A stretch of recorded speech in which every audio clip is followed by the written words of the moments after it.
Hindi ko alam, Lolo Candido. Pero sa oras na malaman ko kung sino ang aswang, papatayin ko siya at walang habas kung pagpipirasuhin ng katawan niya. Magbabayad siya, Lolo!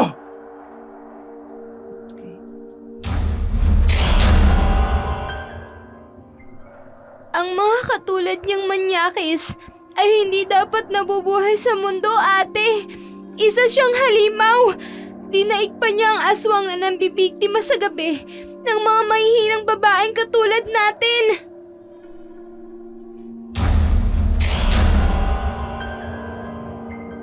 Totoo sila. Ang iba'y nananahimik lamang. Pero sa oras na'y nagrabiyado mo ang mga aswang. Triple ang balik ng kanilang paghihiganti.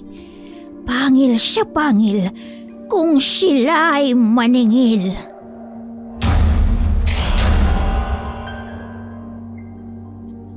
Ang mga katulad mong manyakis ay hindi dapat binibigyan ng karapatan na mabuhay sa mundong to. Isa kang salop na dapat mawala sa lipunan. Banta ka sa mga katulad naming mga babaeng gusto lamang mamuhay ng tahimik at malaya!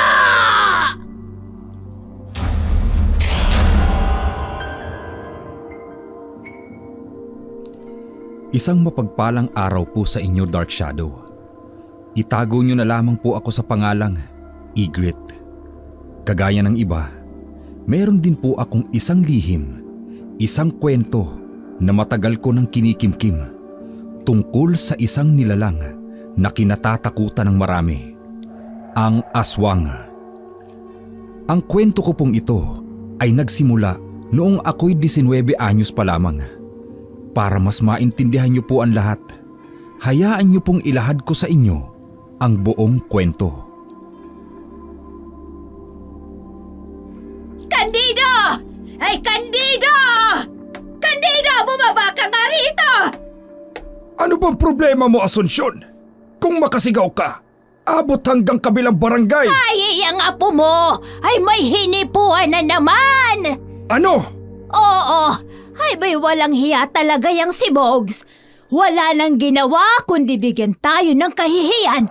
Ay, tiyak na ipapatawag na naman tayo ni Kapitan. Ay, nasan ba yung tarantado na yan? Habay malay ko, ay nakatanggap lang ako ng sumon galing sa barangay. Ay, nako. Mamamatay ako sa altar presyon dahil sa batang yan. Kailan ba kasi yan kukunin ni Felicidad nang gumaan naman ang buhay natin? Ay, ewan ko. Ay ba'y nakalimutan na yata. Candido, hindi ako haharap sa barangay. Bahala kang humarap kay Kapitan. Abay, sawang-sawa na ako. Palagi na lang tayong ipinatatawag sa barangay hall. Sakit ng ulo ng mag-asawang Asunsyon at Candido ang kanilang apong si Bogs. Teenager pa lamang ito nang iwan sa kanila ng kanilang anak na si Felicidad. Iniwan si Felicidad ng lalaking nakabuntis sa kanya. Kaya napilitan siyang makipagsapalaran sa Maynila bago nagtungo sa Qatar. Habang lumalaki si Bogs, unti-unti na siyang nakikitaan ng hindi magagandang asal. Kahit anong disiplina ang gawin ng mag-asawang Asunsyon at Candido, tila hindi ito umepekto. Ilang beses na rin silang napapatawag sa barangay dahil sa iba't ibang reklamo ng pamboboso, pagsisimula ng gulo, riot, pagnanakaw at kung ano-ano pa. Hindi ka na ba talaga magtitino, Bogs? Hindi mo na ba kami bibigyan ng kahihiyan ng lola mo?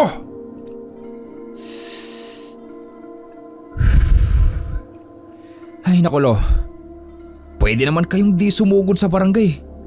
Kayo lang naman ang atat na atat pumunta dun. Alam nyo naman, matik na ako agad ang pagbibintangan. Wala naman silang ibang tinuturo kundi ako. Eh natural, ikaw ang pagbibintangan dahil ikaw ang nahuli. Tingnan mo nangyari. Nagbayad kami ng danyos doon sa babaeng hinipuan mo. Mabuti na lang at nagpaareglo. Ay sus, Ang arte naman ni Rowena. Kala mo kung sinong malinis. Punyemas. Di ko pa alam. Kalad ka rin at pakarat naman. Pogs! Ayusin mo nga yung pananalita mo! Ay nako Lo. Pasok na ako. Gutom na ako eh. Hoy! Abat walang hiya talagang bata ito. Nilayasan lang ako. Walang modo talaga. Ay, mamamatay ako sa konsumisyon. Sanay na si Bogs sa mga pangaral ng kanyang lolo't lola. Ngunit hindi niya ito sinusunod. Isang araw, habang nakatambay si Bogs sa harap ng tindahan ng kanyang lola at umiinom ng soft drinks, biglang bumukas ang gate ng katapat nilang bahay. Agad na napatigil si Bogs sa pag-inom ng soft drinks nang lumabas ang isang dalagita. Nakasuot ito ng pink na pajama at puting t-shirt. Halatang bagong gising lamang. Hinagod ni Bogs ng tingin ang dalagita mula ulo hanggang paa. At isa lang ang nasabi niya sa sarili. Sexy ito. Mula sa magandang hubog ng katawan, matambok na pang-upo, hanggang sa malalaking dibdib na bakat. Kahit na maluwang ang suot nitong t-shirt, hindi maiwasan ni Bogs na titigan ito ng malagkit. Pagkaalis ng dalagita, agad siyang sinita ng kanyang lolang si Asuncion. Hoy, Bogs! Hay, nakita ko kung paano mo titigan si Zaya. Zaya palang pangalan ng babaeng yung lola? Oo. At huwag kang magkakamali na pakialaman ng batang yun. Abay kay bata-bata pa nun. 15 anyos lang. Kaya huwag kang magkakamali na bastusin. Eh, Diyos ko naman, Bogs. Magbago ka na. Lola, chill lang. Wala naman akong ginagawa eh. Kung makapagsalita naman to si Lola eh. Ang sakit sa dibdib ah. Eh, sa ngayon ay wala pa. Pero kilala kita, Bogs. Alam ko ang nilalaman niyang utak mo. Puro lang yan kamanyakan. Hindi naman kasi nakakapanghinayang na manyakin Lola eh. Nakita niyo ba yung hubog ng katawan? At kinis ng balat? Langya! Palong-palo! Ay, santisima ka talaga, Bogs! Sa oras na may gawin ka sa batang yun, ako mismo ang magre-report sa'yo sa mga pulis. Yun eh kung magpapahuli ako. Alis tutoy! Hoy, Bogs! Nakikinig ka ba? Ay, opo Lola. Nakikinig ako. Ay, ewan ko sa'yo. Papapasukin mo sa isang tenga mo yung sinasabi ko. Tapos, papalabasin mo naman sa kabila. Ay, nagsasayang lang ako ng laway sa'yo. Wag na po kayong magsayang ng laway Lola. Pinapagod nyo lang sarili nyo eh. Hindi ko rin naman kayo susundin. Ay, sus Mariosep! Anong parusa po ito, Panginoon? Walang pakialam na naglakad palayo si Bogs dahil totoo naman kasi ang sinabi niya. Kahit anong pangaral sa kanya, hindi niya naman susundin ang mga yon. Sa kabilang dako naman, sa katapat na bahay ni Asuncion kung saan nakatira ang dalagitang si Zaya, ay nagmadali itong umuwi. Pagkapasok ng dalagita sa loob, kaagad niyang binuksan ang kanyang laptop. Naroon ng kanyang kapatid sa video call, si Igret. Ate Igret, nakabili na po ako ng sanitary napkin. Zaya, di ba sabi ko naman sa'yo, pwede akong magpa-deliver ng grocery dyan via online. Wag na po ate, kaya ko naman po. Ayoko pong makaabala sa pag-aaral mo. Huwag kang mag-alala. Makukuha na rin kita dyan sa Pilipinas. Dito mo na sa Norway ipagpapatuloy ang pag-aaral mo. Pero ate, mas gusto ko po dito. Zaya, huwag nang matigas ang ulo mo. Wala na ang mga magulang natin. Hindi ka pwedeng mag-isa dyan sa Pilipinas. At ayoko rin ipagpatuloy ang pag-aaral ko dyan ng medicine. Sorry po ate. It's okay. Mas mapapanatag ako kapag narito ka na at magkasama na tayo. Kumusta pala ang pag-aayos mo ng student visa mo? May progreso na ba? Waiting na lang po ako sa interview for student visa, ate. Kumpleto ko naman po yung mga requirements ko. Okay, good. Padadalhan kita ng pera pang gastos mo sa loob ng 1 buwan. Mag-iingat ka dyan, Zaya. Baka this summer nandito ka na sa Norway. Opo, ate.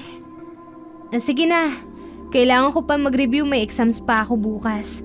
Bye, Zaya. Siguraduhin mong nakalak ang mga pinto at bintana, ha? Opo, ate. Palagi ko pong dino-double check. Sige na. I really need to hang up the call. Bye, Zaya. Bye din po, ate. Ingat po kayo dyan. Nang maputol ang tawag, malungkot na isinara ni Zaya ang kanyang laptop. Kamamatay lamang ng kanilang mga magulang dahil sa isang aksidente.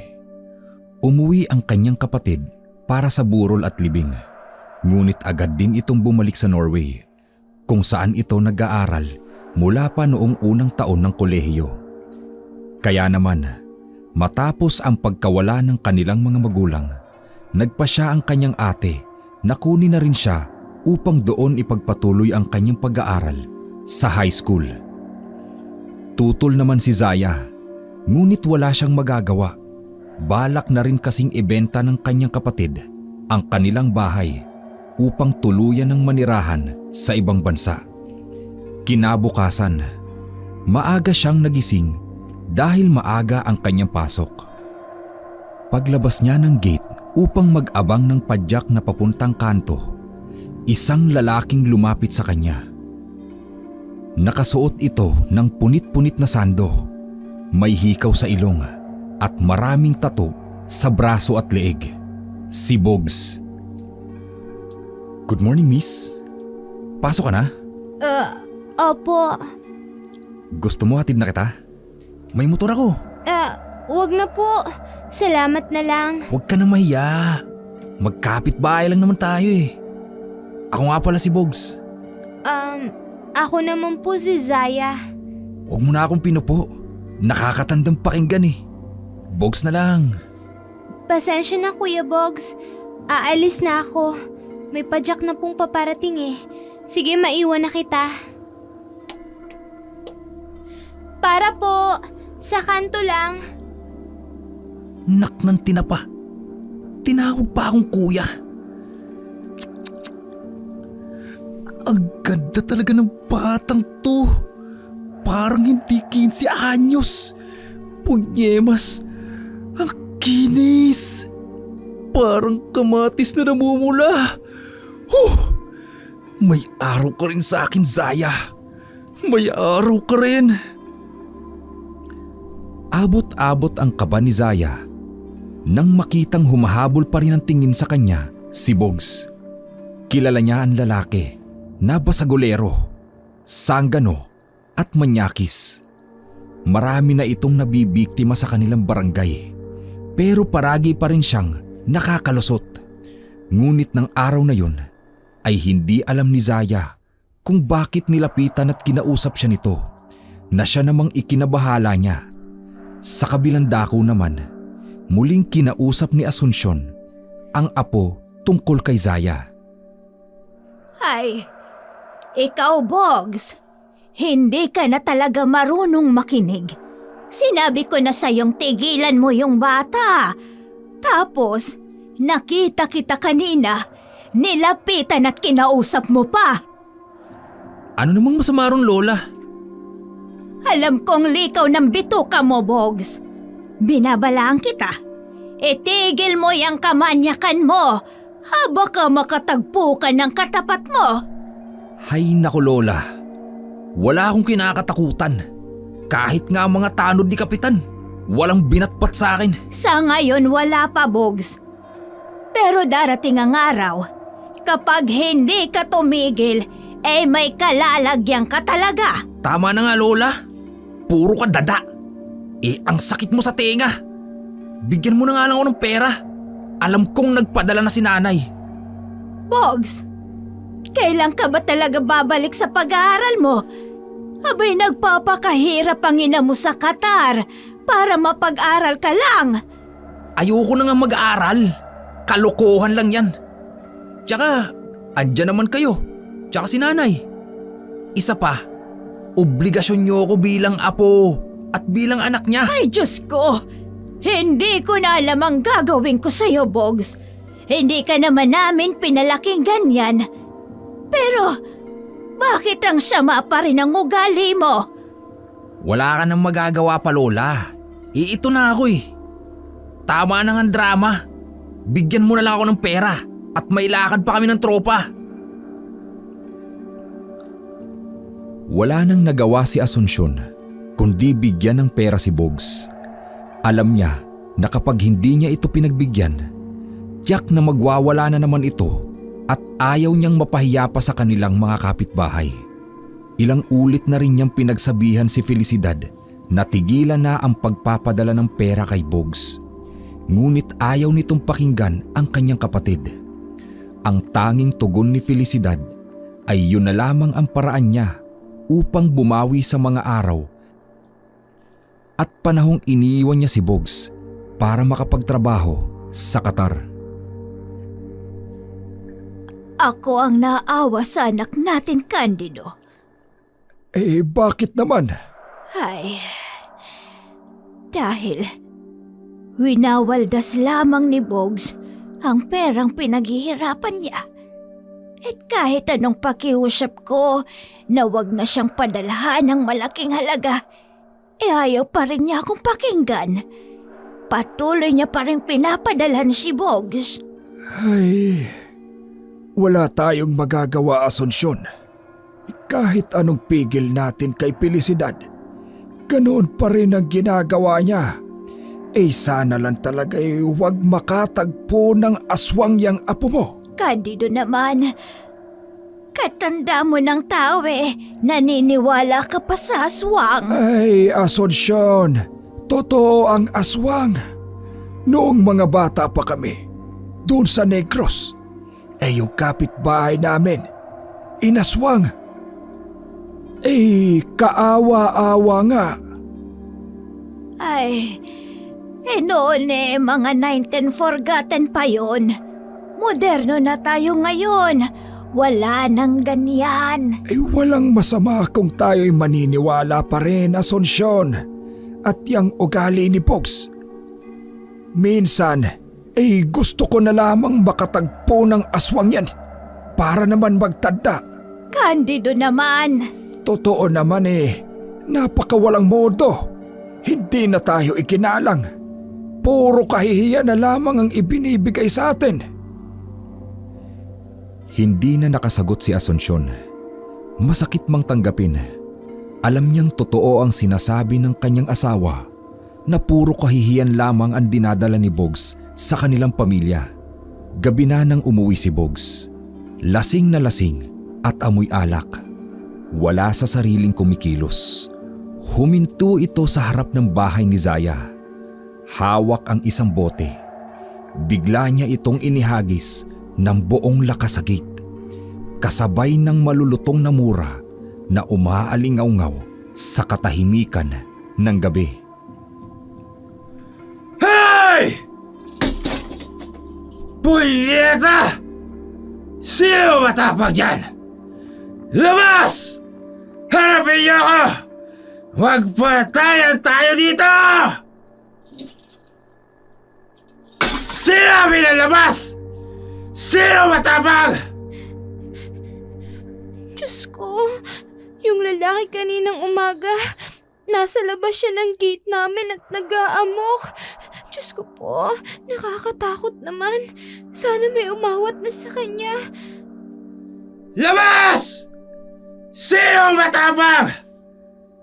Duwag naman pala kayo Hindi na talaga ako kaya. Hoy! Ikaw! Hindi mo ba ako kilala? Ha? Ako si Bogs! Ang siga dito sa Bayan Estate! Ay, Diyos ko po, wala pa rin umaawat sa kanya. Ang ingay-ingay niya. At nakatatakot siya. Diyos ko po, hindi pa rin siya umaalis sa tapat ng gate namin. Uy, kilala ko ang gate na to Bahay to ni Zaya. Zaya! Ayaw ka ba sa loob? Labas ka naman Kwentuhan lang tayo! Diyos ko po, tinatawag niya ang pangalan ko. Lord, tulungan mo po ako. Nakatatakot po ang lalaking yan. Zaya! Yuhu! Labas ka naman dyan! Ayaw mo talaga lumabas Dapat sa gate nyo! Batuin! Diyos ko po, binabato niya na naman yung gate ng bahay. Hay! Bogs! Ay, tumigil ka na nga! Hindi ka na nahiya! Nakakabulahaw ka na sa gitna ng pamamahinga ng mga tao! Ay! Lola! Good evening! Pumasok ka na sa loob! Habay nakakahiya ka! Ay, Diyos ko po. Thank you, Lord. May umawat rin po sa kanya. Nakahinga ng maluwag si Zaya nang marinig niya ang papalayong boses ni Bogs at Asunsyon. Sa unang beses ng pamamalagi niyang mag-isa sa kanilang bahay, ay noon lamang siya nakaramdam ng kaba at naisip na marahil nga ay tama ang desisyon ng kanyang ate na pasunurin na siya sa Norway. Konkreto ang bahay nila Zaya dahil may kaya naman sila sa buhay. Pero sa alalahaning mag-isa lamang siya sa bahay at mayroong masasamang nilalang na katulad ni Bogs, ay hindi maiwasan ni Zaya na makaramdam ng takot. Kinaumagahan, dala ang kanyang bike ay pumunta siya sa maliit na talipapa upang mamili ng mga kakailanganin niya sa kanilang bahay. Sabado noon, kaya walang pasok. Nang makauwi siya sa kanilang tahanan, habang binubuksan niya ang gate, nakita niya si Bogs, nakatambay sa harap ng tindahan ng lola nito. Malagkit na nakatingin sa kanya mula ulo hanggang paa. Kaya naman, sa takot, ay kaagad siyang pumasok at inilak ang gate. Hello, ate? Oh, bakit mukhang balisa ka? May problema ba? Wala naman po, ate. Napagod lang po ako. Galing po kasi ako sa talipapa. Namili ng mga preskong isda, karne at gulay. Ayos ka lang ba talaga? Kumusta? Kailan ang interview mo for student visa? Sa makalawa na po, ate. Ay, mabuti naman. Alam mo naman ang mga sasabihin mo, hindi ba? Ang mga documents mo. Huwag mo rin kalilimutan ang mga dadalhin mo, Opo, ate. Ay, sana nga po, ate, mas mapabilis po ang pagpunta ko riyan. Natutuwa akong marinig yan, Zaya. Pero bakit biglaan naman yata ang pagbabago ng isip mo? Naisip ko lang po, ate, na tama ka po. Mas mabuti sigurong dyan na ako sa Norway kasama mo. Zaya, may hindi ba ako alam na nangyayari dyan? Wala naman po, ate. Okay naman po ako dito. Gusto ko lang po na sumunod na agad sa'yo dyan. Kasi miss na rin po kita. Sige, just let me know kung kumusta yung interview mo, ha? Call me as soon as you can. Para kung may problema, makakaisip ka agad tayo ng solusyon. Opo, ate. Sasabihan po kita agad. Sige na. Magluto ka na ng agahan mo. Kailangan ko rin tapusin yung laundry ko. Mag-iingat ka dyan, Zaya, ha? Opo, ate. Ikaw rin po. See you soon, ate. Hoping, Zaya. Take care, okay? Bye, sis. Pagkatapos mag-usap ng magkapatid, agad na nagluto si Zaya ng kanyang almusal. Hindi na niya binanggit sa kanyang nakatatandang kapatid ang tungkol sa kanyang kapitbahay na may ibang tingin sa kanya dahil alam niyang mag-aalala lamang ito. Ayaw niyang ma-divert ang atensyon nito lalo na't examination week ng kapatid niya. Samantala, sa harap ng tindahan ni Asunsyon, naroon si Bogs, nakikipag-inuman sa mga tropa nitong kilalang mga akyat bahay at adik sa kanilang lugar. Alam niyo ba mga pare, may natitipuhan ako eh. Talaga? Sino, Bogs? Wag na. Hindi ko naman sasabihin. Baka mamaya unahan niyo pa akong tirahin. Alam kong mga hilat yan ng mga bitukan yung mga ulupong kayo. Ito naman parang palaging ginugulagan. Hindi namin gagawin yan sa'yo, pare. Sus! Wala akong tiwala sa inyo. Lalo ka na. Ikaw rin. At kayo, kilalang kilala ko kayo. Uy! Tama na yan! Kampay na lang tayo! Tagay! Ay, kailangan nating lumayo ngayon.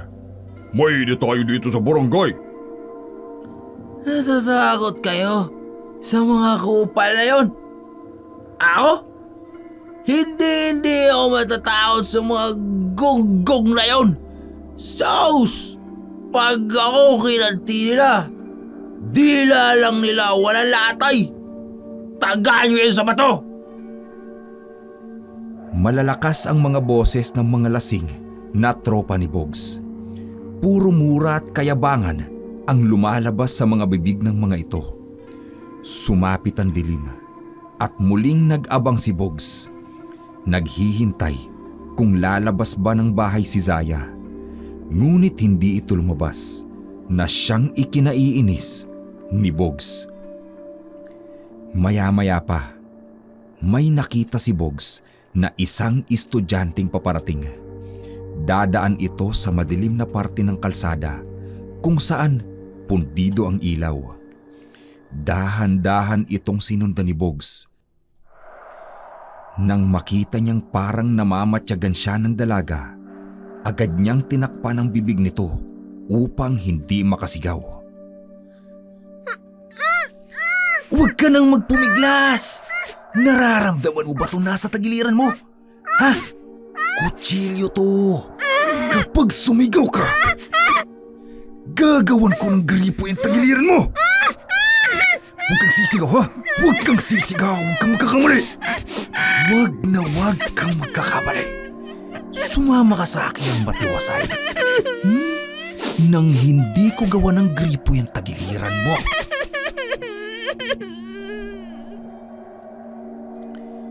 Dinala ni Bogs ang dalagitang estudyante sa gitna ng palayan kung saan sa unahan ay may matatagpo ang abandonadong bahay kubo. Doon, pilit niyang ipinahiga ang dalagita sa isang maliit na papag na halos bumigay na dahil sa inaanay na. Nagpupumiglas ang dalagita kaya't inundayan niya ito ng suntok sa sikmura na naging dahilan ng matinding pagdaing ng dalagita sa sakit. Sinasabi ko na sa'yong huwag kang maingay eh. Ang tigas ng ulo mo. Ibigay mo na lang kasi sa akin ang gusto ko, ha? Ang ganda-ganda mo talaga. Hindi ka kasing ganda ng kapitbahay ko. Pero maganda ka pa rin. Oh, iisipin ko na lang. Ikaw siya. Jackpot ako ngayong gabi! Makakatikim ako ng fresh meat.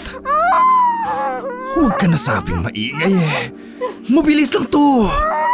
Promise.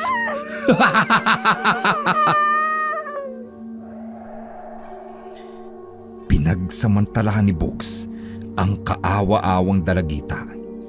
Wala itong nagawa kundi ang mahinang umiyak at magpumiglas. Nang matapos si Bogs, dito ay halos hindi na makagalaw ang dalagita. Kinuha ni Bogs ang kanyang clever knife. Matalim ang kutsilyong yun dahil madalas niya itong hinahasa. Nanlaki ang mga mata ng dalagita. Bago pa man ito makasigaw, ay inundayan na ni Bogs ng saksak ang dibdib nito at hindi pa siya nakontento. Pinalo niya pa ng bato ang ulo nito. Kinabukasan, nagkakagulo ang mga kamag-anak ng nawawalang estudyante. Ayon sa mga magulang nito, pumasok ito ng Sabado dahil sa isang makeup class, pero hindi na ito nakauwi. Yun ang eksenang naririnig ni Zaya. Diyos ko po, nawawala si Darlene. Pero katext ko pa lang siya kahapon ng umaga. Diyos ko, ano kayang nangyayari sa kanya? Zaya, may bibilhin ka ba? Opo. Sinigang mix po sana at Oreo cookie. Ay nako, nakakatakot na talaga sa lugar natin. Noong nakaraang araw, may nawala ring dalaga. Ngayon, si Darlene. Kaya ikaw, Zaya, mag-iingat ka ha. Opo, palagi naman po ako nag-iingat. Kailan ba darating ang kapatid mo? O kaya mga kamag-anak mo? Mag-isa ka lang dyan sa bahay nyo. Ako po ang susunod sa Norway. Hindi po kasi pwedeng umuwi si Ate Igret. Busy po siya. Ganun ba? Abay, paano yung bahay nyo? Ibebenta na lang po namin. Nako, sana mga kasing bait nyo ang makabili niyan. Sana nga po. Heto po pala yung bayad ko. Ang laki naman nito. 35 pesos lang lahat. May sukli ka pa oh. Kahit wag na po. Aalis na po ako. Ay, sandali lang. Zaya, ang sukli mo. Ay, Magandang umaga, Lola. Anong almusal natin dyan? teka nga. Abay, bakit naging ganun ang reaksyon ni Zaya? Nang makita ka ha, Bogs? May ginawa ka na naman ba sa batang yon? Anong ginagawa? Wala akong ginagawa dun, uy. Malay ko ba kung bakit natakot yung makita ko? Ay, umayos ka, Bogs. Nawawala ang anak ni Merced na si Darlene. Abay, may kinalaman ka ba sa pagkawala niya? Siya nga pala, anong oras ka umuwi kagabi ha? Lola naman, wala akong kinalaman sa pagkawala ng anak niyang si Aling Merced, no? At saka, maaga akong umuwi kagabi. Siguraduhin mo lang talaga, Bogs, na wala kang kinalaman. Dahil hahayaan talaga kitang mabulok sa kulungan.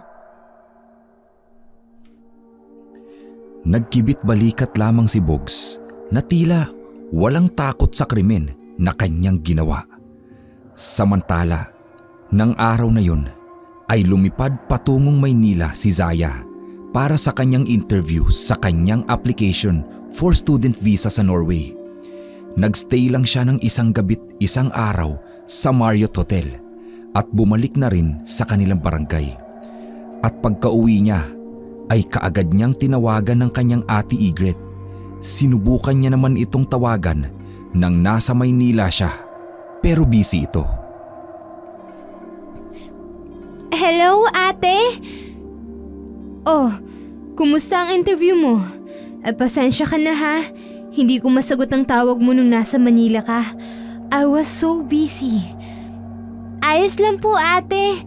Ang sabi po sa akin ng consulate, mag-i-email na lang daw po sila sa akin about the result, kung approve ba or hindi ang visa ko. I'm positive na ma-approve yan. Ang galing mo kaya. And you met all the requirements naman. Wala ako nakikitang reason para ma-deny ka. Sana nga po, ate. Gusto ko na po talagang sumunod sa'yo dyan. Don't worry, Zaya. We'll get there. Teka, may nabasa pala akong local news dyan sa Facebook. Nawawala raw ang anak ni Aling Merced? Hindi mo man lang sinabi sa akin? Opo, ate. Nawawala nga si Darlene. Nung araw na pumunta po ako ng Manila. Pero natagpuan na siya, ate. Pero sadly, patay na siya ng matagpuan at ginahasa raw. What? Oh my God, Zaya! Magdoble ingat ka dyan, ha? Lalo na't mag-isa ka lang. At ilang buwan pa bago natin malaman kung approve ba ang visa mo. Habang wala pa, mag-iingat ka please lang. Opo, ate. Mag-iingat po ako. Isara mo lahat ng bintana at pinto bago ka matulog, Zaya, ha? Huwag ka ring lalabas ng bahay tuwing gabi. Kung nagugutom ka, mag-grab ka na lang.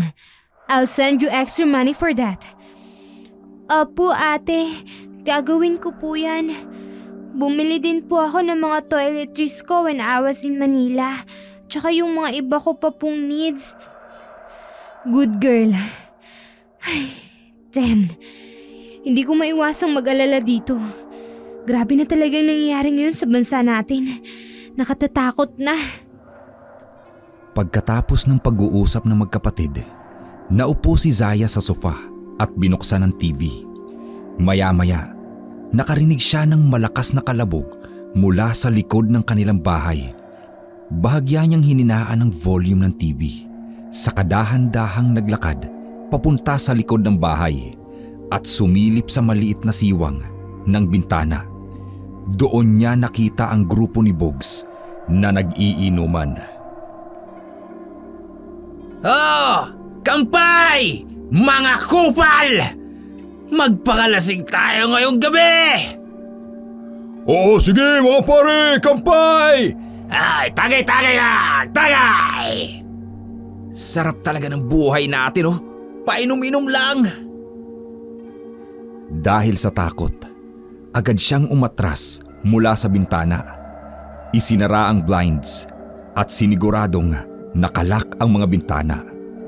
Hindi alam ni Zaya kung bakit. Pero sa tuwing nakikita niya si Bogs, nakakaramdam siya ng matinding takot. Kaagad siyang pumasok sa kanyang silid at binuksan ang kanyang diary. Simula nang una niyang makita si Bogs, sinimulan niya rin ang isulat dito ang bawat pagkakataong nakaramdam siya ng pagkaasiwa at takot sa lalaki. Kinabukasan, maaga pa lang ay lumabas na si Zaya ng bahay upang mag-abang ng padyak. Ngunit laking gulat niya nang bigla na lamang sumulpot si Bogs mula sa kung saan. Good morning, baby girl. Papasok ka na ba? Hatid na kita. Wag na po. Magko-commute na lang po ako. Oh, bakit parang takot na takot ka sa akin? Harmless ako. Hindi naman po sa ganun. Hindi lang po talaga ako nagpapahatid. Bakit naman ayaw mo? Kilala mo naman ako. Magkapit-bahay lang tayo, oh. Pasensya na po talaga. Sige po, dyan ka na ha. Kuya, para po. Pahatid naman po oh. Hanggang kanto lang sa sakayan patungong bayan. Zaya! Hindi mo ako pwedeng iwasan ng matagal! Kuya, pakibilisan niyo na po please oh.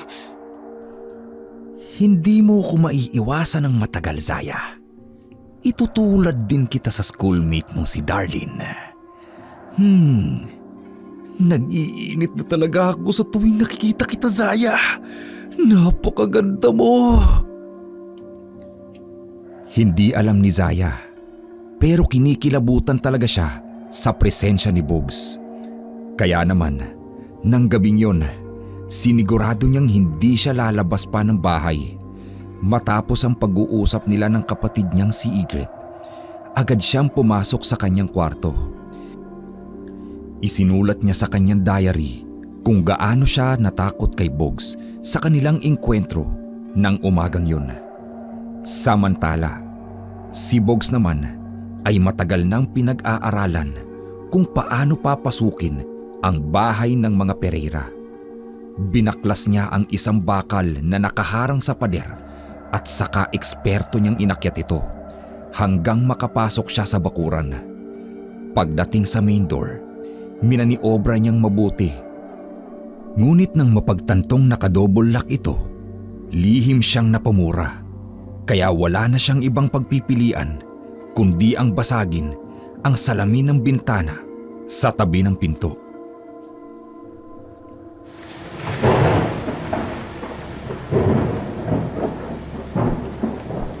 Buwisit, matalino rin ang babaeng to. Talagang sinigurado niyang nakadouble lock ang pintuan niya. Pero walang makapipigil sa akin na pasukin kasi kahit saan ka magtago, hahanapin kita. Etong ba to? Babasagin kong bintana sa tabi ng main door para mabuksan ko ang double lock ng pintuan. Gamit ang kanyang t-shirt, ibinalot niya ang bato rito upang hindi lumikha ng ingay.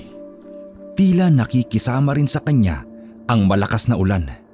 Nang hampasin niya ang bintana, sakto ang pagkulog at kidlat, kaya natabunan ang mahinang tunog ng pagkabasag ng salamin. Kaagad niyang nabuksan ang double lock ng pinto at tuluyan ang nakapasok sa loob ng bahay. Agad niyang hinanap ang silid ni Zaya. At doon niya natagpuan ang malaanghel na si Zaya na natutulog sa kama nito.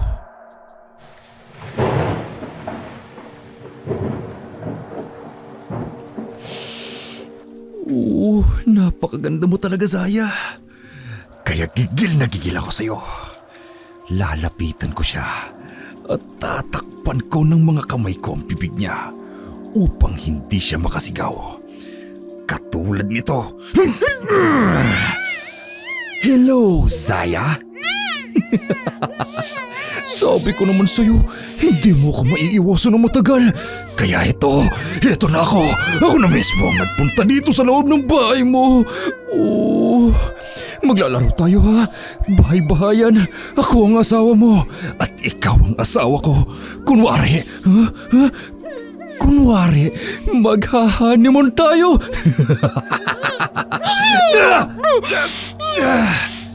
Walang hiya ka! Sinipa mo ko! At kinagat mo pa ang kamay ko! Buwisit ka talagang babae ka! Tatakbo ako! Zaya! Akala mo matatakasan mo ako? Ha? Magtago ka na! Dahil sa oras na mahanap kita, pagsasawaan talaga kitang maldita ka!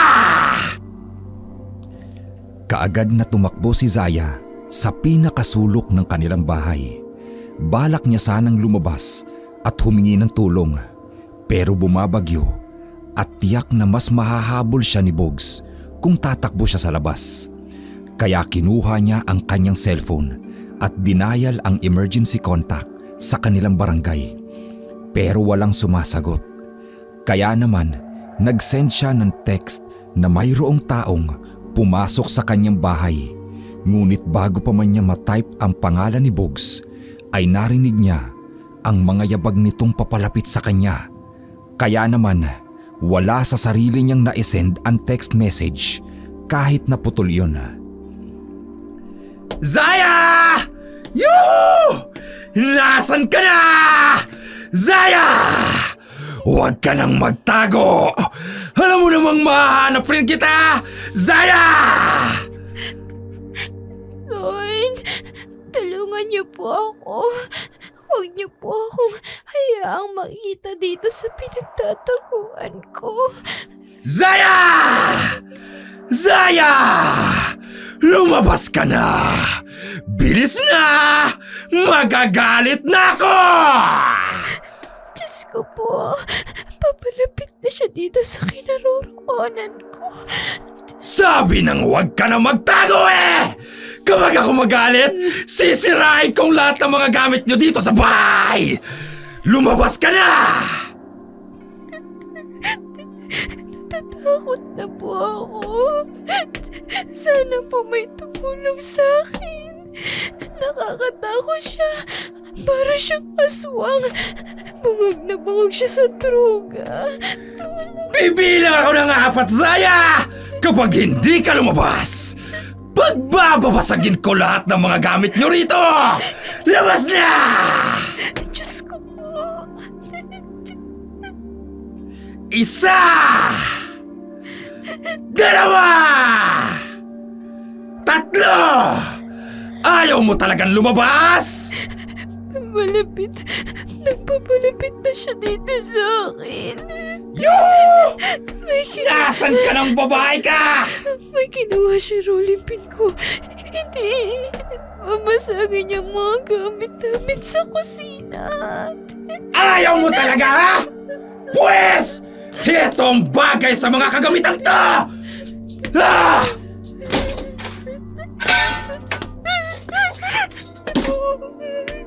Apat! 5! Hindi ka talaga lalabas? Pwes! Hahalungkatin ko ang bawat sulok ng bahay na ito!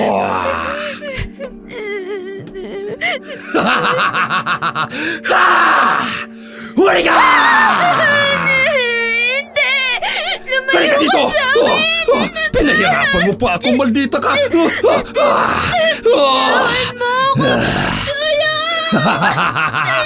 Walang tutulong sa'yo, Zaya! Wala!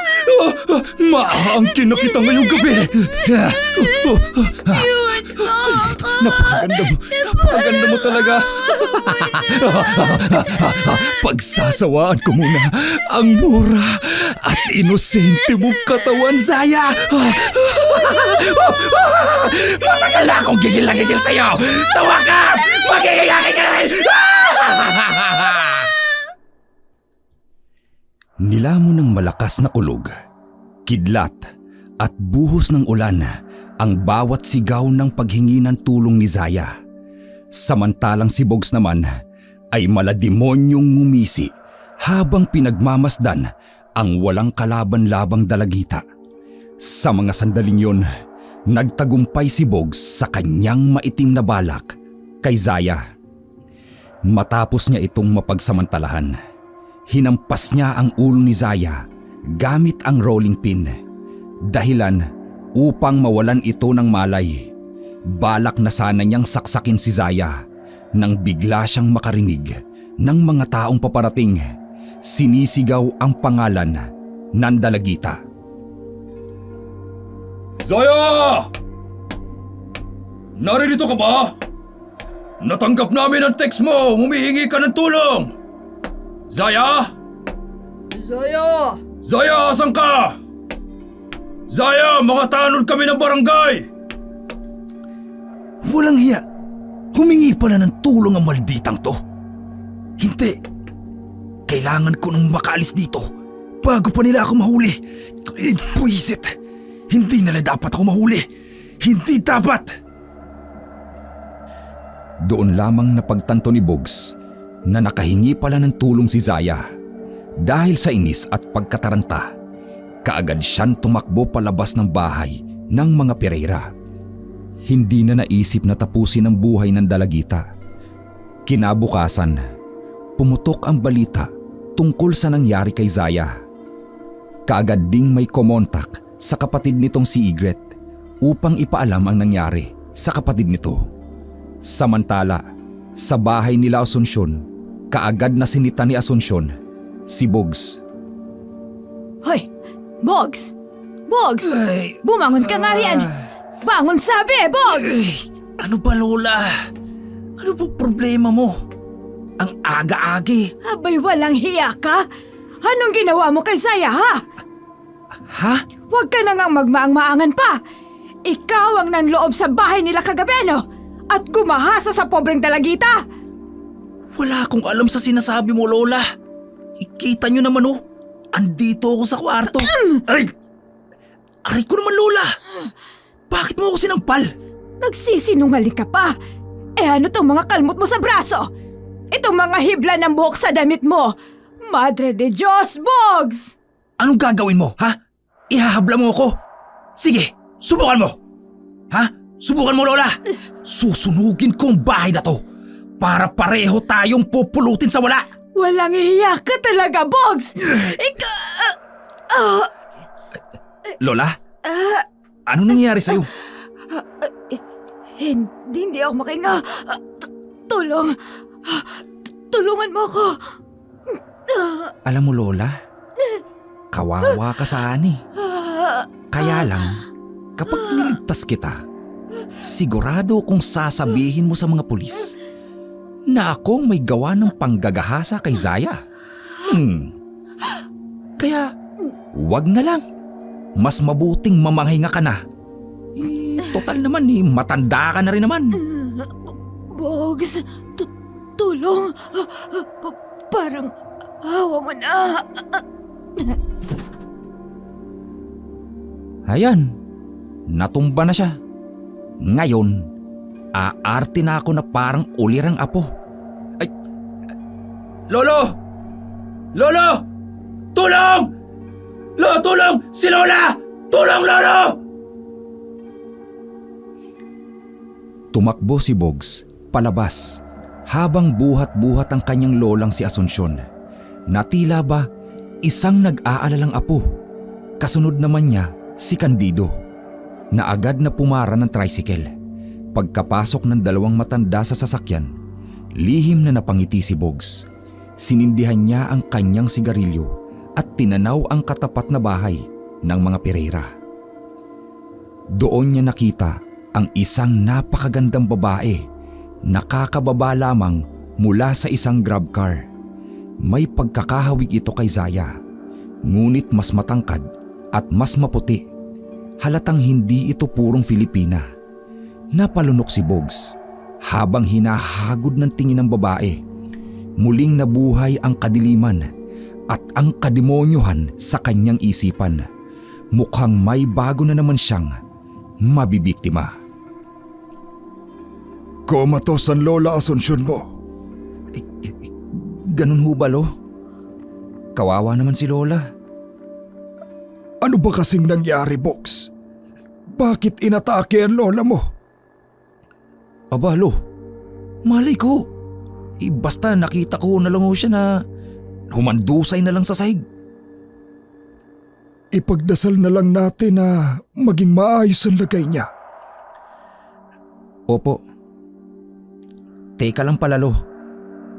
May nakita akong babae dyan sa katapat nating bahay. Sino ho yun? Ate ni Zaya, si Igret. Umuwi dito upang asikasuhin ang kapatid niya at ibenta yung bahay. Ibenta? Ibig sabihin, aalis sila? Kumusta na pala si Zaya? Ayun, nasa ospital. Katulad ng lola mo. Wala pa ring malay. Hinampas daw kasi sa ulo nung gumahasa. Ay grabe na talaga nangyayaring krimen dito sa lugar natin. Ganun ho ba? Pues, Igret, bago kayo tuluyang umalis dito sa barangay natin, kailangan matikman muna kita. Iyon ay kung makaaalis ka pa nga dito. Patuloy ang maitim na balak ni Bogs laban sa nakatatandang kapatid ni Zaya. Tila ba wala na itong konsensya sa lahat ng kanyang mga ginagawa. Samantala, si Igret naman ay abala sa pag-aayos ng mga gamit ng kanyang kapatid. Sa kalagitnaan ng pag-aayos, nakuha niya ang diary nito. Alam niyang mali, pero tila may kung anong nagtulak sa kanya upang basahin ito.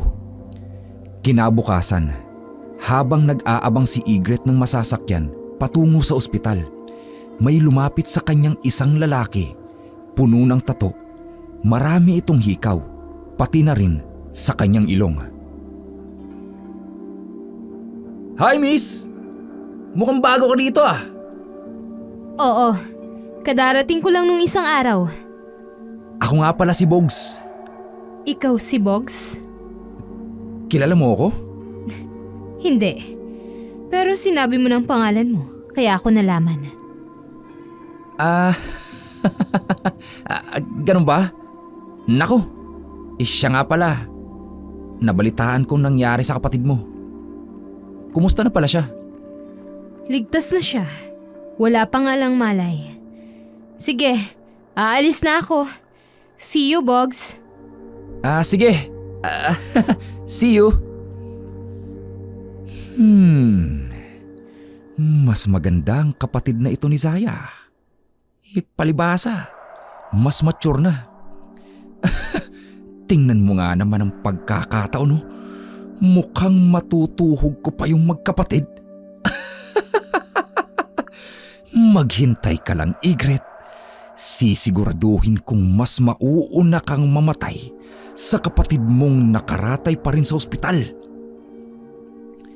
Pagkarating ni Ygritte sa ospital, agad siyang sinalubong ng doktor at ibinalita ang kalagayan ng kanyang kapatid. Stable na raw ang lagay ni Zaya at hinihintay na lamang na magkamalay. Labis-labis ang naging saya ni Ygritte sa narinig. Binantayan muna niya si Zaya ng ilang sandali bago muling umuwi upang asikasuhin ang kanilang mga gamit. Natanggap na rin niya ang email na aprobado na ang visa ng kanyang kapatid. Kaya kapag nagising na ito, agad nilang aayusin ang paglipad patungo ng Norway. Pero bago ang lahat, sisiguraduhin muna ni Ygritte na pagbabayaran ng walang hiyang gumawa ng katarantaduhan sa kanyang kapatid ang lahat ng kasalanan nito. Magandang hapon po. Magandang hapon naman. May bibilhin ka ba ha, Iha? Isang dishwashing liquid po. Ikaw bang nakatatandang kapatid ni Zaya hindi ba? Ako nga po. Madalas niyo po bang nakakausap ang kapatid ko? Nako. Hindi. Madalang lamang. Pero ang asawa kong si Asuncion minsan nakakausap ni Zaya. Pwede ko ho ba siyang makausap? Yung asawa niyo po. Walang asawa ko rito, Iha. Nasaan po? Nasa ospital. Inatake kasi ng sakit niya sa puso. Comatose rin siya. Ganun ho ba? Pareho po pala sila ng kapatid ko. Oo. Nakalulungkot nga. Ipinagdarasal ko nga na sana magising na silang pareho. Ako rin po. Magkano po pala ang dishwashing liquid? Nakalimutan ko na tuloy sa dami ng tanong ko. 20 pesos lang, Iha. Hindi alam ni Ygritte at Candido na lihim na nakikinig sa kanilang pag-uusap si Bogs mula sa gilid ng tindahan. Lihim na napamura si Bogs. Alam niyang sa oras na magising ang kanyang lola at si Zaya ay tiyak na may kalalagyan siya. Pinagmasdan niya ang magandang anyo ni Ygritte at lihim na napangiti. Sa isip niya, bago pa man magising ang dalawang taong nakakaalam ng kanyang lihim, kailangang mahulog muna sa bitag niya ang napakagandang babae. Nang hapong ding yun, muling nag-inuman si Bogs at ang mga kaibigan nitong sanggano at sabay-sabay silang napalingon nang bumukas ang gate sa bahay ng mga Pereira at lumabas doon ang napakagandang si Ygritte bago sumakay sa grab car. Alam niyo ba mga pare, yang si Ygritte Pereira, magiging akin yan.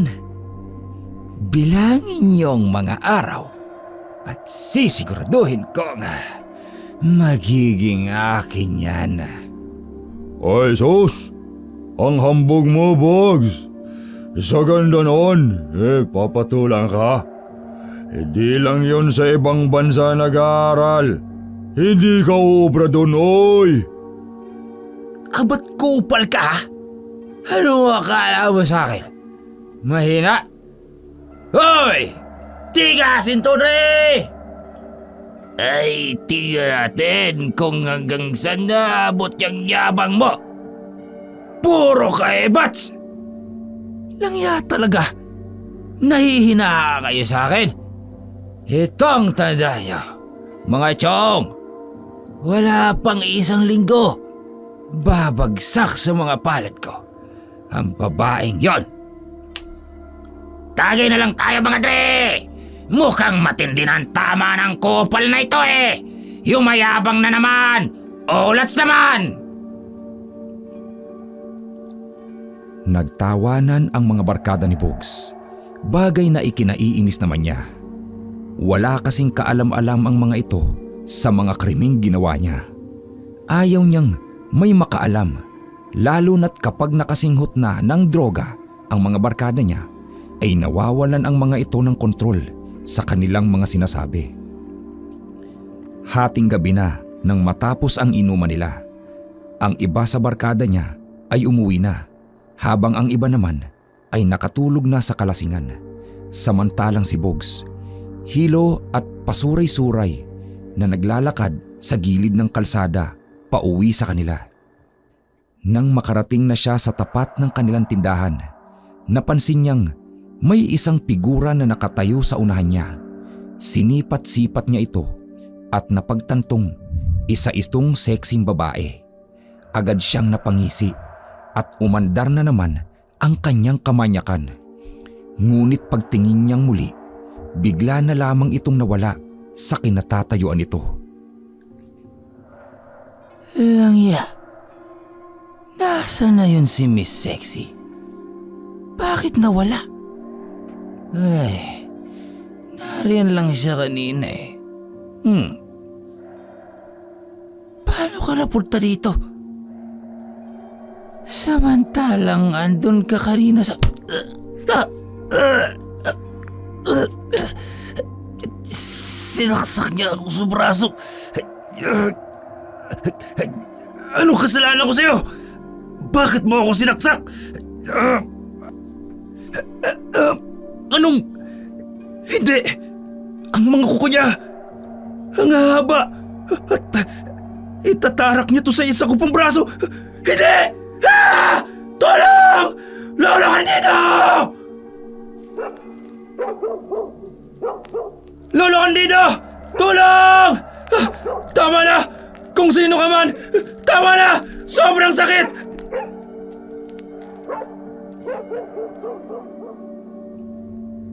Sumisigaw si Bugs dahil sa sobrang sakit, dulot ng pagkakasaksak sa kanya ng babae. Hindi niya makita ang mukha nito dahil sa suot nitong itim na face mask at madilim din ang paligid. Ngunit kitang-kita niya ang galit sa mga mata nitong punong-puno ng puot. Maya-maya, narinig niya ang pagtawag sa pangalan niya ni Candido. Agad na umalis ang babae. Bumulagta si Bugs sa kalsada na ikinabigla ni Candido. Agad siyang tinulungan nito at dinala sa loob ng kanilang bahay, puno ng pag-aalala at mga tanong. Ay, Diyos ko! Ano ba nangyari sa'yo, Bugs? May nakaaway ka ba? Ang lalim ng mga sugat at saksak mo. At itong kabilang braso mo, marka ng mga kuko ito ah. Hindi ko alam, Lo. Basta may nakita akong babae. Tapos nawala siya. Namalayan ko na lang. Nasa gilid ko na siya. At bigla niya ako sinaksak sa braso. At itinarak niyang mahaba niyang kuko sa aking braso. Ay, sandali lamang. Kukuha ko ng gamot. Gagamutin ko ang mga sugat mo. At dito ka lang ha. Papalik agad ako. Bilisan mo, Lo. Ang sakit-sakit ng mga sugat ko. Oo, sandali lang. Natataranta na ako eh. Bilisan mo, Lo. Sobrang sakit talaga. Kailangan malinisan to para hindi ma-impeksyon. Oo na nga. Diyos ko, ano pang gagawin ko? Bakit nagsabay-sabay na naman ang pangyayari dito sa bahay namin? Kaagad na ginamot ni Candido si Bugs. Ngunit panay ang reklamo nito dahil sa sakit na dulot ng mga sugat.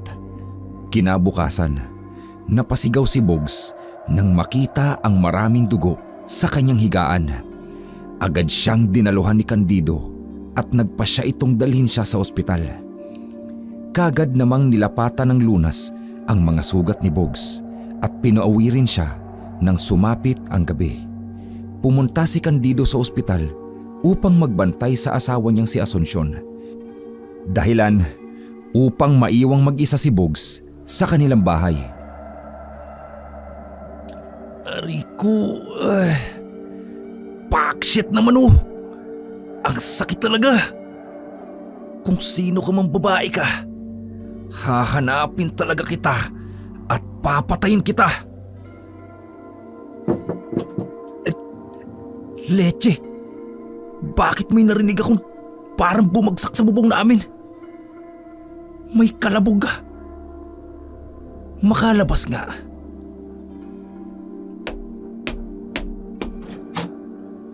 Hoy! Kung sino ka mang nantitrip dito sa bahay namin, lumayas ka! Kapag ikaw nahuli ko, may kalalagyan ka sa akin! Abat, talagang matigas ang bungo mo, ha? Hindi ka ba titigil? Lumabas ka dyan sa pinagtataguan mo! Magtuos tayo, punyemas ka! Walang lumalabas na tao ah. At ako rin lang ang mag-isa dito sa kalsada. Nasaan ang mga tao? Karaniwan naman pag ganitong oras, marami nakatambay dito sa labas. Walang hiya. Pinaglalaruan ba ako ng mga maligno?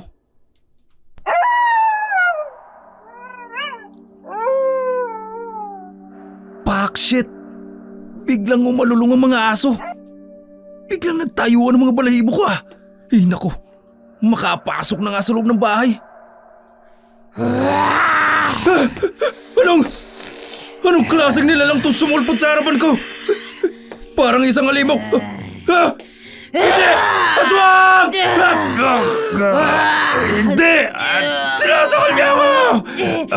Wag! Bayad ka Hindi ako makahiga. sa mga kasalanang ginawa mo. Uunti-untiin kita hanggang sa mamatay ka!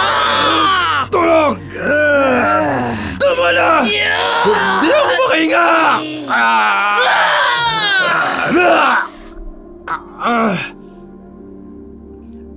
Sinipa ng aswang si Bogs, kaya't tumilapon ang kanyang katawan sa dingding ng kanilang bahay.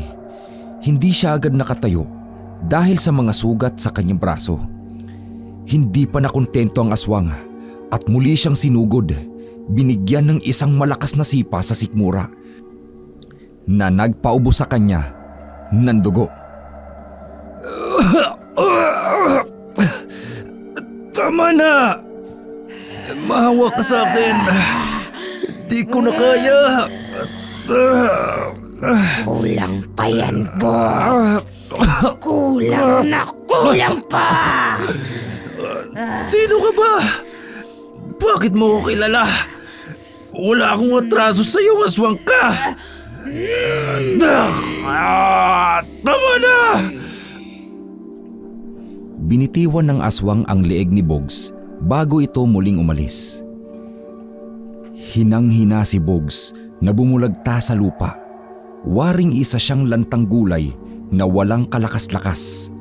Napatingala siya sa kalangitan, sa buwan na unti-unting lumiliwanag habang naghihintay ng kabilugan. Napaubo siyang muli dahil sa matinding sakit ng kanyang sikmura, dulot ng malakas na sipa ng aswang. Kinabukasan, laking gulat ni Candido nang matagpuan si Bogs sa labas ng kanilang bahay, nakabaluktot at dumaraing sa sobrang sakit. Ano ba nangyari sa iyo, Bogs? Bakit nasa labas ka ng bahay at nakabulagta ka sa lupa? Lolo,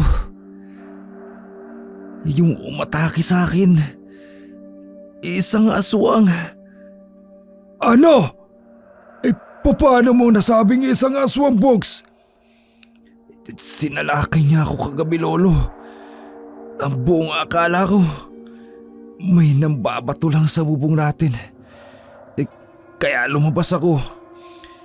At doon niya ako sinugod. Ay, mahabagin Diyos. Bakit ka naman pinag-iinitan ng aswang? May nagkarapyado ka ba, Bogs? Wala naman, Lo. Kung ganon, bakit ka pinag-iinteresan ng aswang? At bakit hindi ka niya tinuluyang patayin? Lolo naman, gusto niyo na ba ako mamatay? Di naman sa ganon, Apo. Nakapagtataka lamang dahil binuhay ka ng aswang. Dahil kadalasan, sa mga aswang ay sumasalakay lang kapag gutom sila. Pero ikaw, 2 beses ka nang sinalakay. Pero hindi ka naman niya pinatay.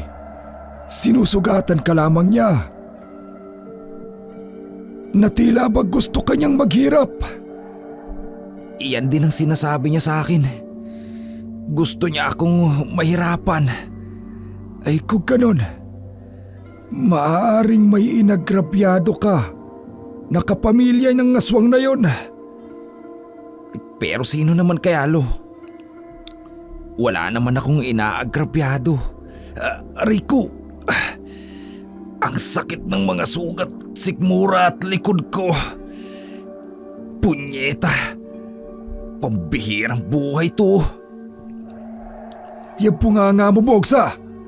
Parang kanal ka kung magmura. Sinong hindi mapapamura dun, Lo? Sobrang sakit. Ikaw kaya malagi sa kalagayan ko. Nasa ganyang kalagayan ka na nga. Ang sama pa rin ang mag-uugali mo. Gamutin nyo na lang kaya ako, Lo. Para naman maibsan tong sakit na nararamdaman ko. Napabundong hininga na lamang si Candido bago pumunta sa kusina upang kunin ang medicine kit. Samantala, si Bogs ay nahulog sa malalim na pag-iisip. Inaalala ang mga sinabi ng kanyang lolo at ng aswang. Sa dinami-dami ng taong nagawan niya ng masama, hindi na niya alam kung sino sa kanila ang maaaring kapamilya ng aswang. Pagbalik ni Candido, agad niyang tinanggal ang mga lumang benda sa mga sugat ni Bogs. Halos manlumo siya sa nakita. Tila nabubulok na ang mga sugat ni Bogs. May lumalabas na nana at mga uod mula roon. Ay, Diyos ko, Bogs! Anong nangyayari sa mga sugat mo? Sa halip na gumaling, tila mas lalong lumalala at parang nabubulok na. At may lumalabas na mga maliliit na puting uod. Hindi, Lo. Hindi pwede to. Bakit ako nagkakaganto? Tiyak kong kagagawan lahat ito ng aswang. Lo, siya ang dahilan ng lahat ng to. Pero paano natin malalaman kung sino ang aswang na may kagagawan nito, Bogs? Hindi ko alam, Lolo Candido. Pero sa oras na malaman ko kung sino ang aswang, papatayin ko siya at walang habas kung pagpipirasuhin ng katawan niya. Magbabayad siya, Lolo! Hindi basta-bastang kalaban ng aswang, Bogs. Lalo na't may hinala akong may ginawa kang kalokohan. Kaya't nagalit sa'yo ang aswang. Hindi makakibo si Bogs. Hindi niya magawang sabihin sa kanyang lolo ang mga krimeng nagawa niya dahil siguradong hindi siya nitutulungan. Samantala, sa ospital, labis ang tuwa ni Ygritte nang sa wakas ay magising ang kanyang kapatid, bagamat naghihina pa ito. Agad ding nanggilid ang mga luha sa mga mata ni Zaya nang makita siya. Marahang niyakap ni Ygritte ang kapatid na ngayon ay mahina ngunit tahimik na tumatangis.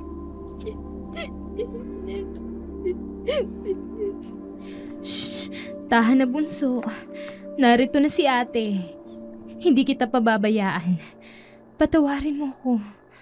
Patawarin mo ko dahil wala ako sa tabi mo nung mga panahong mag-isa ka. At kailangan mo ng tulong ko. Hindi mo kasalanan, ate. Kasalanan yun ng manyak na pumasok sa bahay natin. Zaya? Ate, si Bogs, siyang may kagagawa ng kayupang ito sa akin. Alam ko, Zaya. Alam mo, ate, paano mo nalaman? Nabasa ko ang diary mo. At nang makita ko ang pangalan niya ng paulit-ulit mong binabanggit, naghinala na ako na marahil siyang may gawa ng pangahalay sa'yo. Nahuli na po ba siya, ate? Hindi pa, Zaya. Wala pa akong ebidensya. Kaya hindi ko pa siya maaaring isuplong sa pulis sapagkat nakakomatose ka pa noon. Gayong gising na ako, ate. Ipahuli na natin siya. Darating tayo dyan, Zaya. Sa ngayon, magpahinga ka muna upang makabawi ka ng lakas. At pagkatapos, uuwi na tayo. Opo, ate. Inalagaan ni Ygritte ang kanyang kapatid at matapos ang ilang pagsusuri ay pinayagan na rin itong ma-discharge ng doktor. Tuluyan nang umuwi ang magkapatid sa kanilang bahay. Mahigpit na ipinagbili ni Ygritte sa kanyang kapatid na wag itong lalabas ng bahay at ipinangako niya na siya na ang bahala kay Bogs. Samantala, sa bahay nila Candido, namimilipit sa sakit si Bogs. Unti-unti na ring bumabagsak ang kanyang katawan at lakas. Waring hinihigop ng kanyang mga nabubulok na sugat. Ang sakit. Ang sakit ng buo kong katawan. Tulong! Bogs, maghahanap ako ng albularyo upang gamutin ka. Hindi na maganda ang lagay mo. Kahit anong gamot ang ibigay sa'yo ng doktor, hindi na umi-epekto. Tulungan mo ko. Para na akong mamamatay sa sakit. Maghahanap ako ng albularyo, Bogs. Kumapit ka lang, apo. Gagaling ka rin. Sobrang sakit na. Diyos ko, alin pa ang uunahin ko? Si Asuncion na kailangan din ako sa ospital. O si Bogs na hindi ko alam kung anong kababalaghanan nangyayari. Saan ako maghahanap ng albularyo nito? Litong-lito si Candido kung anong dapat niyang gawin. Hindi niya kayang tiisin ang apo niyang namimilipit sa sakit at kirot at halos mawalan na rin ito ng lakas. Natatakot siyang tuluyang mamatay si Bogs. Kaya kahit katanghaliang tapat, nagpasya siyang humanap ng albularyo. Sa kabutihang palad, may nakapagturo sa kanya na may isang albularyo raw sa Barrio Cueva. Agad niya itong pinuntahan upang humingi ng tulong. Shoo! Ay, tumigil kayo sa tahol! Kayo ho ba si Pasing? Iyong albularyo? Ako nga. Ano bang may paglilingkod sa'yo? At ano nga palang pangalan mo? Ako si Candido. Taga-kabilang barangay ako. May nakapagsabi kasi sa akin na marunong ka raw manggamot. Oo. Halika at maupo ka muna dito sa lilim ng puno ng kamatsili. Salamat. Gusto mo ba ng kape o ng tsa? Tubig na lamang. Sige, ikukuha kita. Maiwan muna kita rito. Tumango si Candido sa matandang si Pasing na dahan-dahang naglakad gamit ang kanyang tungkod. Bawat hakbang ay may bahid ng katandaan. Patungo ito sa isang maliit at payak na bahay na bagaman simple ay kapansin-pansing malinis at maayos. Sa paligid, isang nakakapanatag na katahimikan ang bumabalot. Tanging ang huni ng mga ibon at ang paminsan-minsan tahol ng mga aso ang pumupuno sa hangin. Makalipas ang ilang sandali, bumalik si Pasing. Hawak ang isang basong tubig habang ang mahihinang yabag nito ay halos hindi marinig sa damuhan. Narito na ang baso ng tubig. Maraming salamat. Sabihin mo sa akin, anong tulong ang kailangan mo? Yung apo ko kasi, isang gabi, umuwi sa bahay. May mga sugat. Ang isa'y galing sa isang kutsilyo. Ang isa naman tila galing sa mga mahahaba't matutulis na kuko. At nung isang araw natagpuan ko siya sa labas ng aming bahay. Nakabulagta sa lupa. Hinang-hinati ang mga sugat niya. Nabubulok at tinuhod. Dalawa lang ang pwedeng sanhi.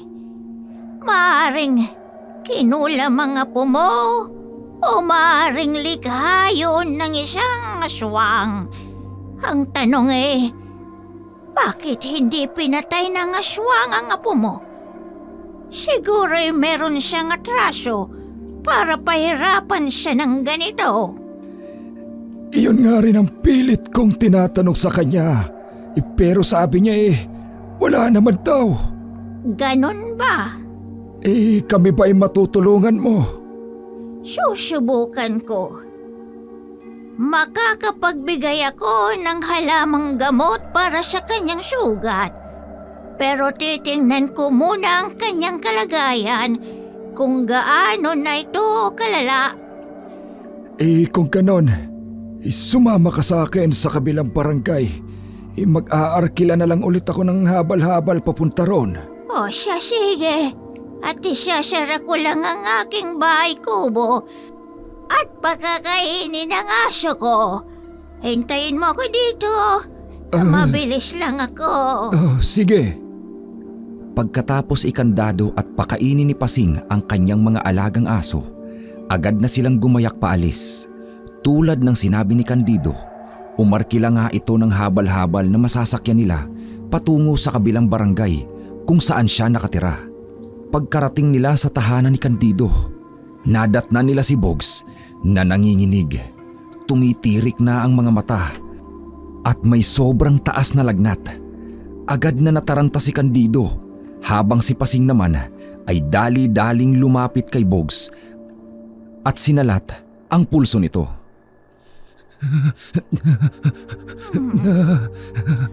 Humihina na ang pulso ng iyong apo. Magagawan mo ba ng paraan upang mailigtas siya? Susubukan ko.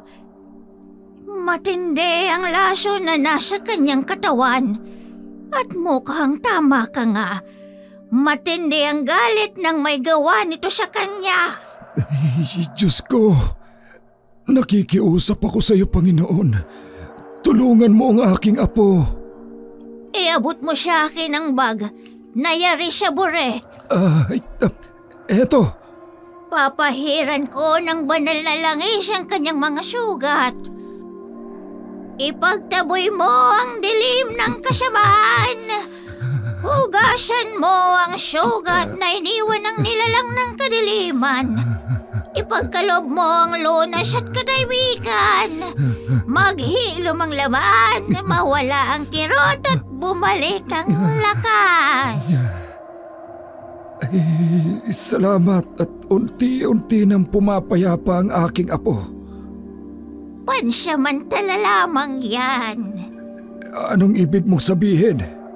Sabihan mo ang iyong apo na mag-ingat. Dahil Nararamdaman ko na hindi lamang ito ang huling beses na gagambalain siya ng aswang. Dahil siya nakikita ko, malaki ang puot ng aswang sa kanya. At hindi lamang ito tawag ng kalikasan. May paghiganti, may kasuklam-suklam na markang mga sugat niya. Ilang beses ko na siyang pinaalalahanan.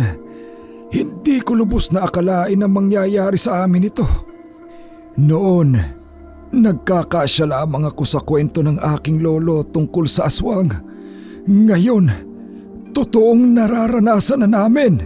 Oo, totoo sila. Ang iba ay nananahimik lamang. Pero sa oras na'y nagrabyado mo ang mga aswang. Triple ang balik ng kanilang paghihiganti. Pangil siya pangil kung sila'y maningil. Natatakot ako sa kalagayan ng aking apo. Pero salamat sa iyo, Pasing, at tinulungan mo kami. Ipahahatid na kita sa habal-habal. At eto, ang konting halaga, pasasalamat sa iyong pagtulong. Hindi na kailangan. Masaya ako at nakakatulong pa rin ako sa kabila ng aking katandaan. Ito ang mga pangontra. At sa oras na bumalik na ang sigla ng iyong apo, huwag mo siyang hahayaang umalis nang walang dalang pangontra. Sige, Pasing. Maraming salamat ulit. Hindi na nagtagal pa si Pasing sa bahay ni Candido. Agad din siyang umalis, sakay ng habal-habal na inarkila para sa kanya ni Candido.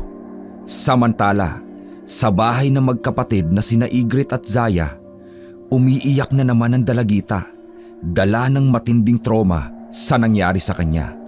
Agad naman siyang pinatahan ng kanyang nakatatandang kapatid. Ate, natatakot po ako. Baka pupasukin na naman tayo ni Bogs.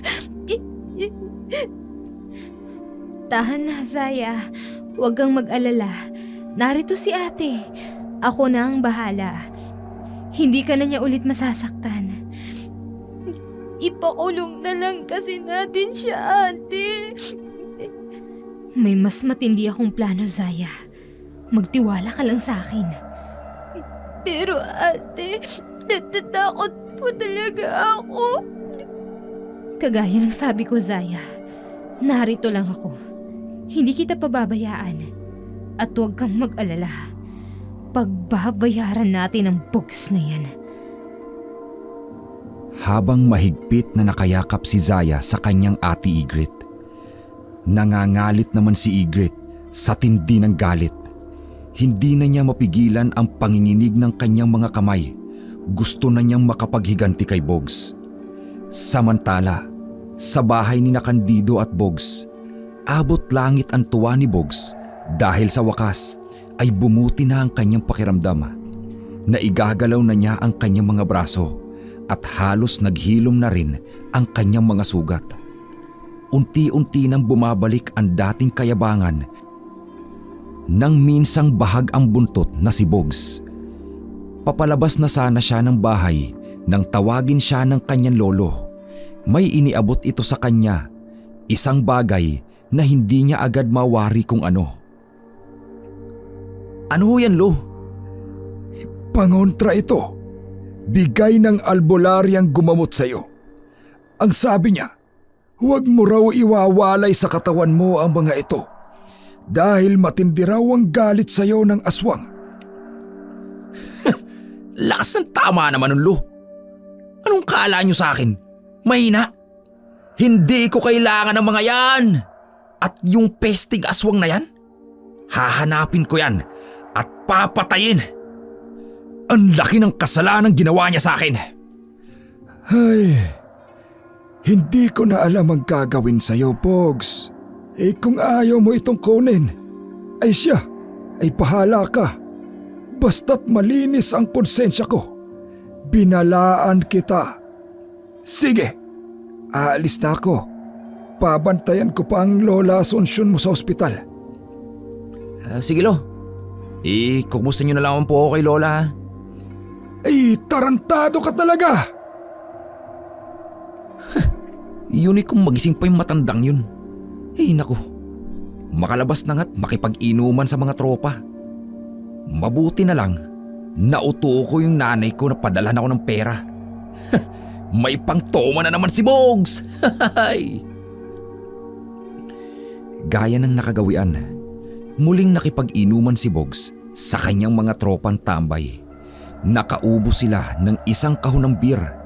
Lahat ng gastos ni Bogs galing sa padala ng kanyang inang nasa Qatar. Pagsapit ng gabi, lasing na ang buong barkada. Ang ilan sa kanila ay hindi na kinaya pa ang tama ng alak, kaya sa harap na lamang ng tindahan sila nakatulog.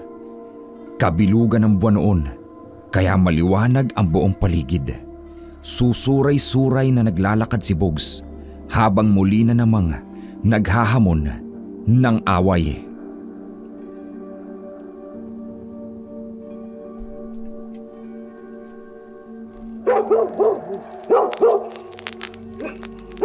Hoy! Mawala yung aso to ah! Tumigil nga kayo sa pagtahol.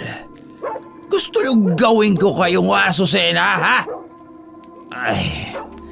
Ay, teka.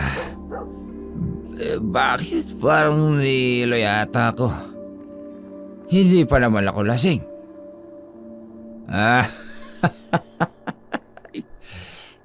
Tama. Hindi pa ako lasing. Tigasin yata ako pagdating sa alak. Siguradong pandigba ako. Hoy! Sino matapang yan? Ha? Labas! Magtagaan tayo! Matira matibay! Bogs? Teka, may tumatawag sa akin. Hoy! Kilala kita! Oh, si Miss Universe Ygritte. Ang maganda naming kapitbahay. Bakit ka nasa labas ha? Hindi ka na yata makatayo. Gusto mo tulungan na kita? Tutulungan mo ako? Ha?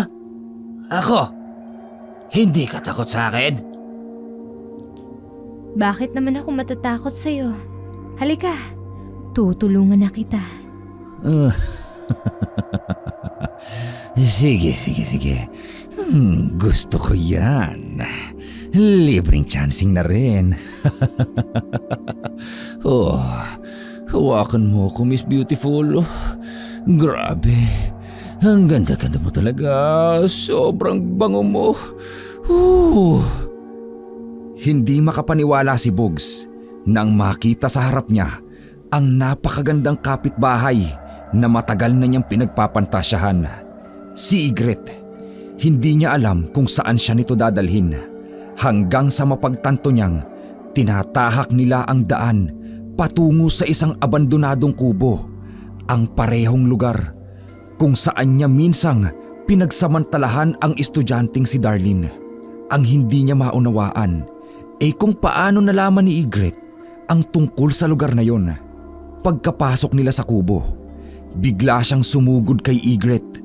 Tinangkang muli ang isang kasamaan. Ngunit dahil sa matinding kalasingan, natumba lamang siya sa sahig. Doon niya naramdaman ang kakaibang pakiramdam nang hawakan ni Ygritte ang kanyang mukha. Ang kuko mo! Hindi! Ikaw ang aswang! Ako nga, Bogs. At narito ako upang maningil sa kahayupang ginawa mo sa kapatid ko. At hindi lang yun. Itong lugar na ito, naaalala mo ba ito, Bogs? Hindi ba may ginahasa at pinatay ka rin dito? Hayop ka! Halimaw ka! Ako? Halimaw? Sino ang halimaw sa ating dalawa, boss? Hindi. Ako na ipinaghiganti lamang ang kapatid ko na niyurakan mo ang dangal at pagkatao o ikaw na nanggahasa at pumatay ng mga inosenteng kabataan! Wala ka pa rin karapatang gawin sa akin to! Halimaw ka! Aswang ka!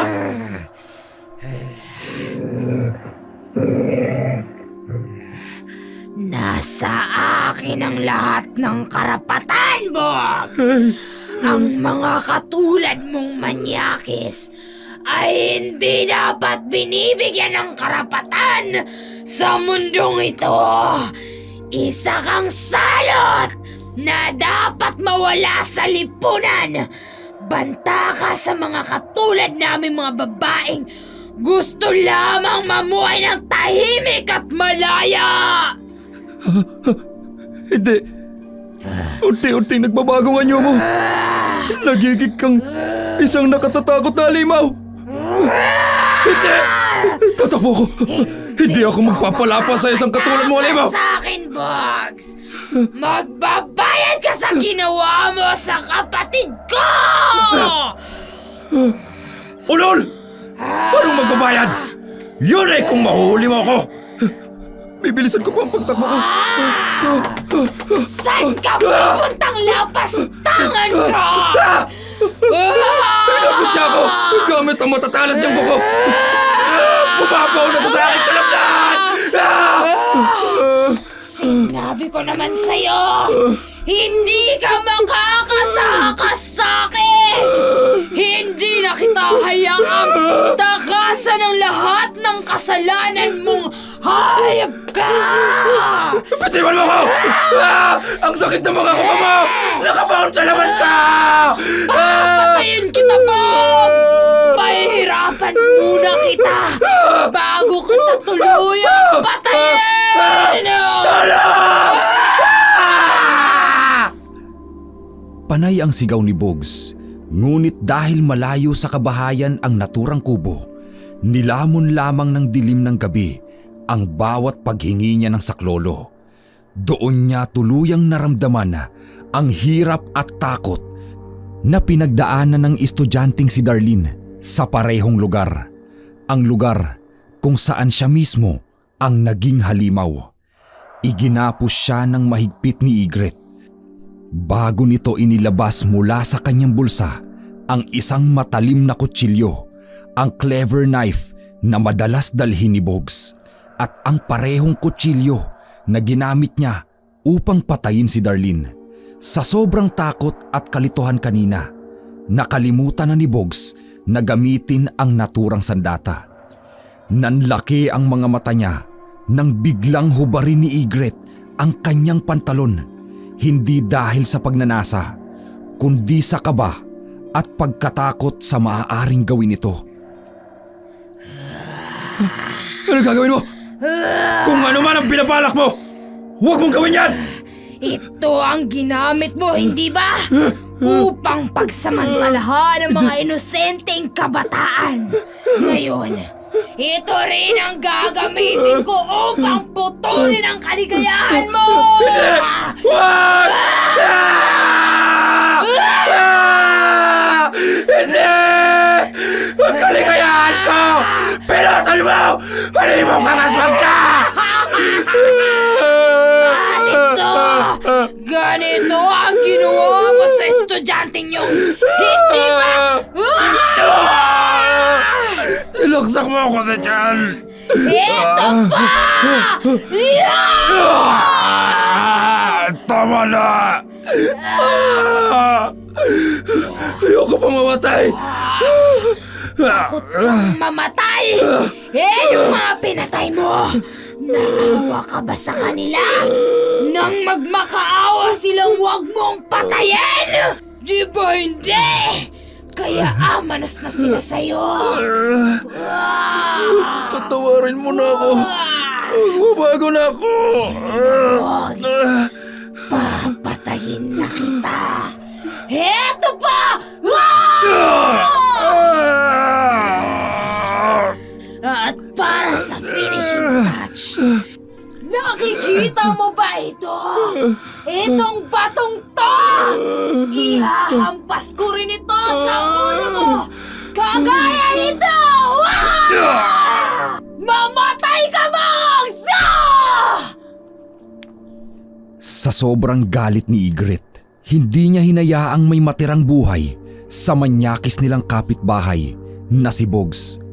Puno ng saksak ang katawan nito, katulad ng ginawa niya sa estudyanteng pinatay niya. Wasak rin ang bao ng ulo ni Bogs. Samantala, sa ospital, laking tuwa ni Candido nang magkamalay ang asawang si Asuncion. Bagaman nang hihina pa at kailangan pang obserbahan ng mga doktor, pinilit ni Asuncion na ikwento sa kanyang asawa ang buong pangyayari noong araw na siya ay inatake sa puso. Hindi naman makapaniwala si Candido sa kanyang mga natuklasan. Diyos ko, kailangan maisuplong natin sa mga pulis si Bogs. Kawawa naman si Zaya. Kauuwi niya rin lang galing dito sa ospital noong nakaraang linggo. Oo, Candido. Kailangang matigil na ang kasamaan ni Bogs. May duda nga rin ako na baka siya rin ang pumatay sa anak ni Merced na si Darlene. Hindi ko alam kung saan tayo nagkulang sa apo natin, Asuncion. Ginabayan naman natin siya. Pero napariwala pa rin siya. Hindi na natin kasalanan yun, Candido. Dahil alam naman natin at alam ng Diyos na hindi natin siya kinukonsinte, lalo na sa mga maling gawain niya. Uuwi muna ako sa bahay. Kailangan masiguro kung nasa bahay si Bogs bago ko siya isuplong para mahuli siya kaagad. Sige, balitaan mo ako kaagad, Candido. Oo, Asuncion. Babalik din ako agad kapag napahuli ko na si Bogs. Umalis si Candido sa ospital at umuwi sa kanilang bahay. Ngunit ganoon na lamang ang kanyang pagtataka nang makitang maraming tao ang nagkukumpulan sa harap ng kanilang tahanan. Pagkababa niya ng tricycle, agad siyang sinalubong ng kanilang kapitan at sinabing sumunod siya rito. Bagaman nagtataka at kinakabahan, kaagad siyang sumunod. Dinala siya ng kapitan sa isang abandonadong kubo, ang parehong lugar kung saan dati nilang natagpuan ang anak ni Merced. May mga pulis na rin doon at pagpasok niya sa crime scene, gumuho ang kanyang mundo. Doon niya nakita ang wala ng buhay na katawan ng kanyang apo. Tadtad ito ng saksak at wasak ang bao ng ulo ni Bogs. Mayroon ding mga marka ng matatalas na kuko sa leeg nito. Sa may bandang tiyan, may nakapaskil na karatula na may nakasulat, "Manyakis at rapist ako. Pinatay ko si Darlene at ginahasa ko si Zaya." Mayroon pang ibang pangalan na nakasulat doon. Lahat ay isinulat gamit ang dugo. Napaluhod si Candido sa lupa. Hindi dahil sa takot, kundi dahil sa matinding awa sa apo at labis na panlulumo. Alang niyang may mabigat na kasalanan ang kanyang apo. At sa wakas, ito ang naging kabayaran. Ay, kawawa naman si Mang Candido! Ay naku, kawawa naman. Ang bait pa naman nila dyan sa apo nila. Ay, oo nga. Ewan ko kung saan nagmana yung si Bogs. Ay, dapat lang yan sa kanya yan. Manyakis eh. Apo, hindi ko man kayang tingnan ka sa ganitong kalagayan. Masakit ito para sa akin. Pero alam ko, mas masakit ang ginawa mo sa mga taong nagawan mo ng kasalanan. Kung nakinig ka lamang sana sa amin ang Lola Asuncion mo, hindi mo sana daranasin ito.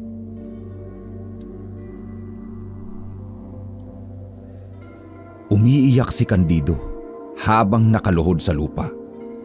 Maraming taong nag-uusyoso sa paligid ng crime scene. Hindi makapaniwala sa karumal-dumal na sinapit ni Bogs. Kaagad na kumalat ang balita sa buong barangay at kasabay nito ang matinding galit ng mga pamilya ng mga taong minsang inagrabyado ni Bogs. Samantala, sa bahay ng magkapatid na Igret at Zaya, hindi makapaniwala si Zaya sa balitang kanyang narinig tungkol kay Bogs. Sa gulat at pagkalito, agad niya itong ibinahagi sa kanyang kapatid. Ate, patay na po yung walang hiyang si Bogs. Ganun ba? Mabuti kung ganun. Sinapit niya rin ang kahiyupang ginawa niya sa inyo. Ang ipinagtataka ko lang, sinong may gawa nun sa kanya, ate?